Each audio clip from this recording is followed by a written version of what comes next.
ఈ sunflower సీడ్స్లో selenium percentage ఎక్కువ ఉంటుంది కాబట్టి ఈ సన్ఫ్లవర్ సీడ్స్ వాడుతున్నాము. సో దానికి నేను బిఫోర్ నైట్ పడుకునే ముందు ఇవి నానబెట్టుకుంటాను అనమాట.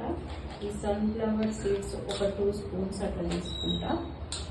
సో ఇవి తర్వాత పంకిన్ సీడ్స్ తీసుకుంటాను అనమాట. పంకిన్ సీడ్స్లో ఏంటి అంటే జింక్ ఉంటుంది కదా. సో ఈ పంకిన్ సీడ్స్ ఒక 2 స్పూన్స్. బ్రెజిల్ నట్స్ తీసుకుంటా.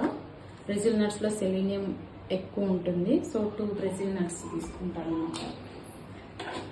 నట్స్ అన్ని నానబెట్టేసి మార్నింగ్ కల్లా ఈ బ్రేక్ఫాస్ట్ మాత్రం నేనైతే సొరకాయ ఇంకా క్యారెట్ అందులో కొంచెం పెప్పర్ యాడ్ చేస్తాను. సాల్ట్ పెప్పర్ యాడ్ చేసి బాయిల్ చేసుకుంటాము. బాయిల్ చేసుకొని బ్రేక్ఫాస్ట్లోకి ఈ నట్స్ ఇవి పెట్టుకొని తింటాం అన్నమాట.